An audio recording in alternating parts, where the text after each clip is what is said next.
ರೇಣುಕಾಸ್ವಾಮಿ ಹತ್ಯೆ ಪ್ರಕರಣದಲ್ಲಿ devil gang ಜೈಲು ಸೇರಿ 1 ತಿಂಗಳಾಯಿತು. ಒಂದೆಡೆ ಮನೆ ಊಟ ಸಿಗದೆ ಸಾರಥಿ ಸೊರಗಿದ್ರೆ ಮತ್ತೊಂದು ಕಡೆ ಡಿ ಗ್ಯಾಂಗ್ ವಿರುದ್ಧ ಮತ್ತಷ್ಟು ಸಾಕ್ಷ್ಯಗಳನ್ನು ಸಂಗ್ರಹಿಸಲು ಕಾಕಿ ಈಗ ಮುಂದಾಗಿದೆ. ಈ ಕುರಿತಾಗಿ ಒಂದು ವರದಿ ಇದೆ, ನೋಡೋಣ ಬನ್ನಿ.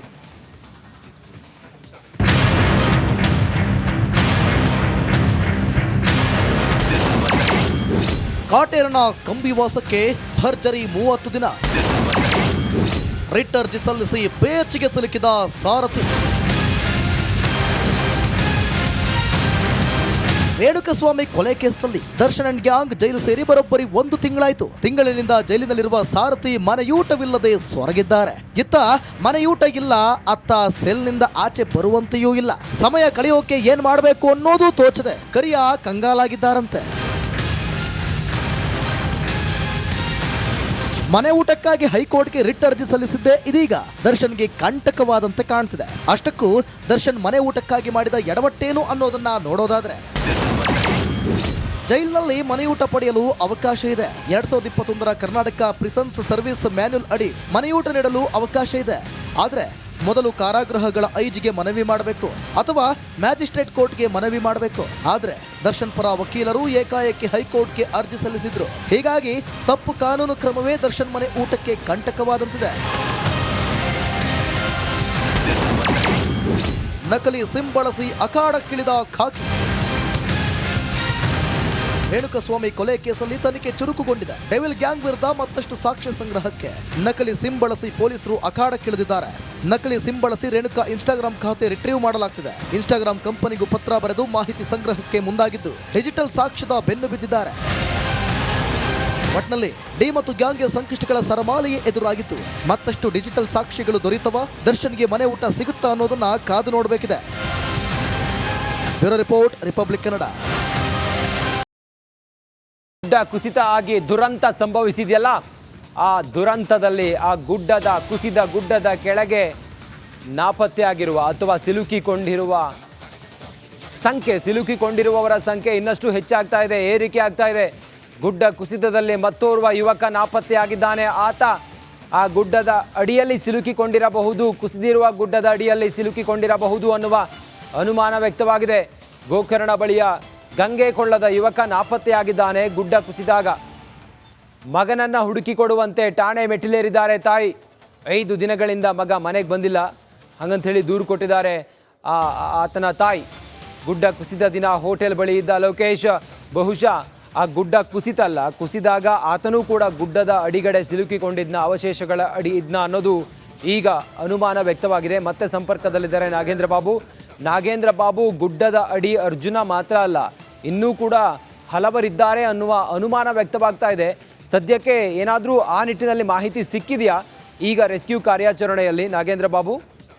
ರಂಜಿತ್ ನೋಡಿ, ನಿನ್ನೆ ರಿಪಬ್ಲಿಕ್ ಕನ್ನಡಕ್ಕೆ ಸಚಿವರಾಗಿರುವಂತ ಕೃಷ್ಣ ಬೈರೇಗೌಡರು ರಾತ್ರಿ 11 ಗಂಟೆ ಸುಮಾರಿಗೆ ಸ್ಥಳಕ್ಕೆ ಭೇಟಿ ಕೊಟ್ಟು ಮಾತನಾಡುವಂತ ಸಂದರ್ಭದಲ್ಲಿ ಅವರು ಒಂದು ಮಾತನ್ನ ಹೇಳಿದ್ರು. ಆ ಮಾತಿನಂತೆ ಅಂದ್ರೆ ಕೇವಲ ಅರ್ಜುನ್ ಅಷ್ಟೇ ಅಲ್ಲ, ಅರ್ಜುನ್ ಜೊತೆಯಲ್ಲಿ ನಾವು ನಮ್ಮ ಸ್ಥಳೀಯರು ಇನ್ನಿಬ್ರು ನಾಪತ್ತೆ ಆಗಿದ್ದಾರೆ ಅನ್ನುವ ಮಾಹಿತಿ ಇದೆ. ಅವರಿಗೋಸ್ಕರನೂ ಕೂಡ ನಾವು ಹುಡುಕಾಟವನ್ನ ಮುಂದುವರೆಸಿದ್ದೀವಿ ಅನ್ನುವ ಮಾತನ್ನ ನಿನ್ನೆ ರಾತ್ರಿ ಆ ಒಂದು ವಿಚಾರವನ್ನ ಸಚಿವ ಕೃಷ್ಣ ಬೈರೇಗೌಡ ಅವರು ರಿಪಬ್ಲಿಕ್ ಕನ್ನಡಕ್ಕೆ ಸ್ಪಷ್ಟನೆಯನ್ನ ಕೊಟ್ಟಿದ್ರು. ಈಗ 5 ದಿನಗಳಿಂದ ಮಗ ಕಾಣ್ತಾ ಇಲ್ಲ ಅಂತೇಳಿ ಲೋಕೇಶ್ ಅನ್ನುವ ಯುವಕನ ತಾಯಿ ಕಂಪ್ಲೇಂಟ್ ಅನ್ನ ಕೊಟ್ಟಿದ್ದಾರೆ. ಅಷ್ಟೇ ಅಲ್ಲದೆ ಆ ಲೋಕೇಶ್ ಟೀ ಅಂಗಡಿ ಬಳಿ ಇದ್ದ ಅನ್ನುವ ಮಾಹಿತಿಯನ್ನ ಒಬ್ಬ ನಿರ್ವಾಹಕರು ಅದಕ್ಕೆ ಸಂಬಂಧಪಟ್ಟಂತೆ ಮಾಹಿತಿಯನ್ನ ಕೂಡ ಹಂಚಿಕೊಂಡಿದ್ದಾರೆ. ಹಾಗಾಗಿ ಎಲ್ಲಿ ಹೋಗಿರ್ಬೋದು, ಎಲ್ಲಿ ನಾಪತ್ತೆ ಆಗಿರ್ಬೋದು ಅಂತ ಹೇಳಿ ಆ ಒಂದು ಮಾಹಿತಿಯನ್ನ ಆಧರಿಸಿ ಸಾಕಷ್ಟು ಹುಡುಕಾಟವನ್ನು ನಡೆಸಲಾಗ್ತಾ ಇದೆ. ಜೊತೆಗೆ ಒಂದು ಕಡೆ ಮಳೆ ದಿನೇ ದಿನೇ ಹೆಚ್ಚಾಗ್ತಾ ಇರುವಂತ ಹಿನ್ನೆಲೆಯಲ್ಲಿ ಆ ಒಂದು ರಕ್ಷಣಾ ಕಾರ್ಯಾಚರಣೆಗೂ ಕೂಡ ಎಲ್ಲೋ ಒಂದ್ ಕಡೆ ಅಡ್ಡಿ ಆಗ್ತಾ ಇದೆ. ಈಗ ಸ್ಥಳದಲ್ಲಿ ಒಂದ್ ರೀತಿಯಲ್ಲಿ ಮಳೆ ಆರ್ಭಟ ಹೆಚ್ಚಾಗಿದೆ. ಸದ್ಯಕ್ಕೆ ಒಂದ್ ರೀತಿಯಲ್ಲಿ ಗಂಗಾವಳಿ ನದಿಯಲ್ಲಿ ಏನು ಆಪರೇಷನ್ ಅನ್ನ ಅಂದ್ರೆ ರೆಸ್ಕ್ಯೂ ಆಪರೇಷನ್ ಅನ್ನ ಮಾಡಲಾಗ್ತಾ ಅಂದ್ರೆ ಹುಡುಕಾಟವನ್ನು ನಡೆಸಲಾಗ್ತಾ ಇತ್ತು, ಅದನ್ನ ಈಗ ತಾತ್ಕಾಲಿಕವಾಗಿ ಸ್ಥಗಿತಗೊಳಿಸಲಾಗ್ತದೆ. ಯಾಕಂದ್ರೆ ಮಳೆ ಹೆಚ್ಚಾದಂತೆ ನದಿ ಹರಿವಿನ ಪ್ರಮಾಣ ಕೂಡ ಹೆಚ್ಚಾಗ್ತಾ ಇರುವಂತ ಹಿನ್ನೆಲೆಯಲ್ಲಿ ಎಲ್ಲೋ ಒಂದ್ ಕಡೆ ನದಿಯಲ್ಲಿ ಹುಡುಕಾಟ ನಡೆಸೋದು ಒಂದ್ ರೀತಿಯಲ್ಲಿ ಕಷ್ಟ ಸಾಧ್ಯ ಆಗ್ತಾ ಇರುವಂತ ಹಿನ್ನೆಲೆಯಲ್ಲಿ ಸದ್ಯಕ್ಕೆ SDRF ತಂಡ ಹಾಗೂ ನೇವಿ ತಂಡವು ಕೂಡ ನದಿಯಲ್ಲಿ ಆ ಒಂದು ಹುಡುಕಾಟವನ್ನು ನಡೆಸೋದನ್ನ ತಾತ್ಕಾಲಿಕವಾಗಿ ಸ್ಥಗಿತಗೊಳಿಸಿದೆ. ಮತ್ತೊಂದು ಕಡೆ ಆರ್ಮಿ ತಂಡವು ಕೂಡ ಸ್ಥಳಕ್ಕೆ ಬಂದಿದ್ದು, ಆರ್ಮಿ ತಂಡಕ್ಕೆ ಒಟ್ಟು 3 ಇಲ್ಲಿ ನಾಪತ್ತೆ ಆಗಿದ್ದಾರೆ.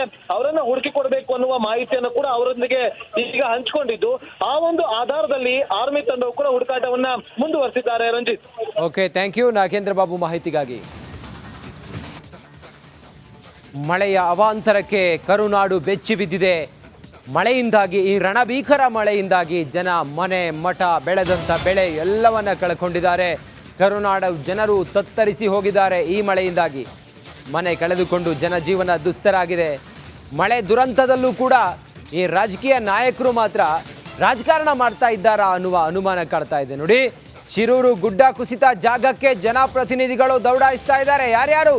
ನಿನ್ನೆ HD ಕುಮಾರಸ್ವಾಮಿ ಅವರು ಹೋಗಿದ್ರು, ಸ್ಥಳ ಪರಿಶೀಲನೆ ಮಾಡಿದ್ರು, ಎಲ್ಲದರ ಮಾಹಿತಿಯನ್ನು ಪಡ್ಕೊಂಡಿದ್ರು. ಸಚಿವ ಮಂಕಾಳ ವೈದ್ಯ ಕೂಡ ಅಲ್ಲೇ ಇದ್ದು ಎಲ್ಲ ಮಾಹಿತಿಯನ್ನು ಪಡ್ಕೊಳ್ತಾ ಇದ್ದಾರೆ. ಮತ್ತು ನಿರಂತರವಾಗಿ ಅಲ್ಲಿ ರಕ್ಷಣಾ ಕಾರ್ಯಾಚರಣೆ ನಡೀತಾ ಇದೆ, ಅಲ್ಲಿದ್ದಾರೆ. ಈಗಷ್ಟೇ ಶಿರೂರಿಗೆ ಮುಖ್ಯಮಂತ್ರಿ ಸಿದ್ದರಾಮಯ್ಯನವರು ಕೂಡ ಭೇಟಿಯನ್ನು ಕೊಟ್ಟಿದ್ದಾರೆ.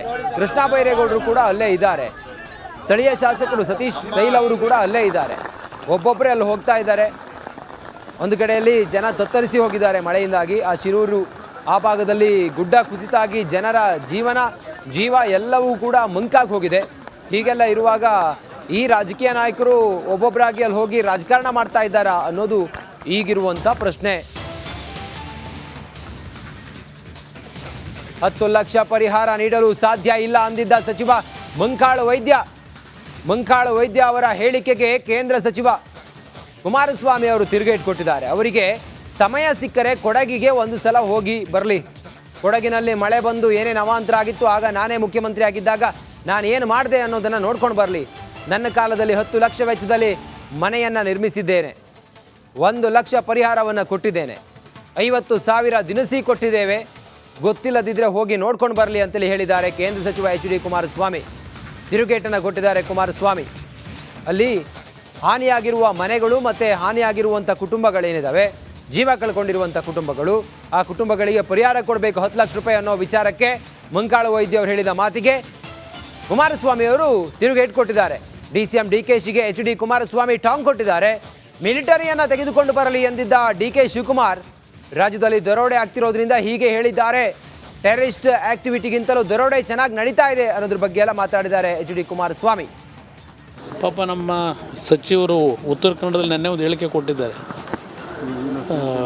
ಯಾರು ಅಲ್ಲಿ ಜಿಲ್ಲಾ ಉಸ್ತುವಾರಿ ವೈದ್ಯ 10 ಲಕ್ಷ ಕೊಟ್ಟಿದ್ದು ನಾವು ಎಲ್ಲೂ ಕೇಳೇ ಇಲ್ಲ, ನಾವು ಮನೆ ಬಿದ್ದೋದಂಥವ್ರಿಗೆ ಅಂತ ಅಂದ್ಬಿಟ್ಟು ನೆನ್ನೆ ಒಂದು ಹೇಳಿಕೆ ಕೊಟ್ಟಿದ್ದಾರೆ.